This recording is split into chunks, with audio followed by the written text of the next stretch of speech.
ನಮಸ್ಕಾರ ಎಲ್ಲರಿಗೂ ಭಾವಂಜನಿ ಕಿಚನ್ಗೆ ಸ್ವಾಗತ. ಇವತ್ತಿನ ರೆಸಿಪಿ ಹೆಸರುಕಾಳು ಮಾವಿನಕಾಯಿ ಸಲಾಡ್. ಇದು ಮಾಡೋಕ್ಕೆ ಬೇಕಾಗಿರೋ ಇಂಗ್ರೀಡಿಯೆಂಟ್ಸು, ಇಲ್ಲಿ ನಾನು ಸ್ವಲ್ಪ ಹೆಸರುಕಾಳನ್ನ ಮೊಳಕೆ ಕಟ್ಟಿಟ್ಕೊಂಡಿದ್ದೀನಿ, ಒಂದು ಮೀಡಿಯಮ್ ಸೈಜ್ ಈರುಳ್ಳಿ, ಸ್ವಲ್ಪ ಕರಿಬೇವು ಸೊಪ್ಪು, ಇಲ್ಲಿ ತುರಿದಿಟ್ಕೊಂಡಿರೋ ಗಿಳಿ ಮಾವಿನಕಾಯಿ, ಸ್ವಲ್ಪ ತುರಿದಿಟ್ಕೊಂಡಿರೋ ತೆಂಗಿನಕಾಯಿ, ಕೊತ್ತಂಬರಿ ಸೊಪ್ಪು, ಸಾಸಿವೆ, ಜೀರಿಗೆ, ರುಚಿಗೆ ತಕ್ಕಷ್ಟು ಉಪ್ಪು, ಸ್ವಲ್ಪ ಹಸಿಮೆಣಸಿನಕಾಯಿ. ಈಗ ಮಾಡೋದು ಹೇಗೆ ಅಂತ ತೋರಿಸ್ತೀನಿ. ಒಂದು ಪ್ಯಾನ್ಗೆ ಸ್ವಲ್ಪ ಎಣ್ಣೆ ಹಾಕಿ, ಎಣ್ಣೆ ಕಾಯ್ದ ಮೇಲೆ ಸ್ವಲ್ಪ ಸಾಸಿವೆ,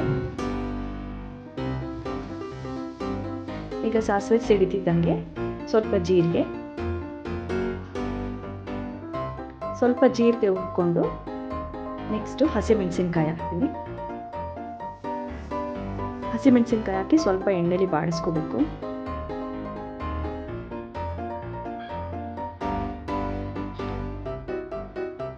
ಇವಾಗ ಈರುಳ್ಳಿ ಮತ್ತು ಕರಿಬೇವು ಸೊಪ್ಪು ಹಾಕ್ತೀನಿ. ಇದನ್ನೆಲ್ಲ ಹಾಕ್ಕೊಂಡು ಈರುಳ್ಳಿ ಹಾಕ್ಕೊಂಡು ಸ್ವಲ್ಪ ಚೆನ್ನಾಗಿ ಬಾಡಿಸ್ಕೋಬೇಕು.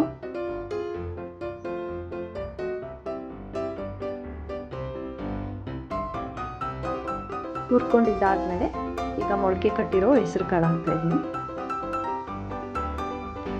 ಹೆಸರು ಕಾಳು ಹಾಕಿ ಸ್ವಲ್ಪ ಒಂದು 5 to 10 ಮಿನಿಟ್ಸು ಅದು ಎಣ್ಣೆಲೆ ಚೆನ್ನಾಗಿ ಹುರಿಬೇಕನ್ನು.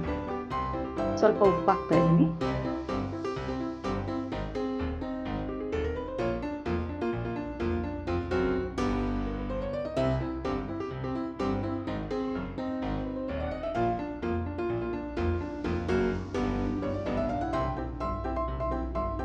ಇದು ಹಾಕಿದ್ಮೇಲೆ ನಾವು ತುರಿದಿಟ್ಕೊಂಡಿರೋ ಗಿಳಿ ಮಾವಿನಕಾಯಿ ಹಾಕ್ತಾ ಇದ್ದೀನಿ. ಇದು ಸೀಸನ್ ಆಗಿರೋದ್ರಿಂದ ನೀವು ಮಾವಿನಕಾಯಿ ಹಾಕ್ಬೋದು, ಇಲ್ಲ ನಿಮ್ಗೆ ಹುಳಿ ಬೇಕು ಅಂತ ಅನಿಸಿದ್ರೆ ನೀವು ನಿಂಬೆಹಣ್ಣು ಇಟ್ಕೋಬೋದು ಆನ್ ಸೀಸನಲ್ಲಿ.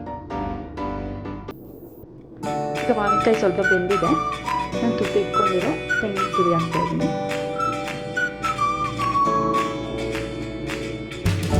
ಅದ್ರ ಜೊತೆಗೆ ಕೊತ್ತಂಬರಿ ಸೊಪ್ಪು,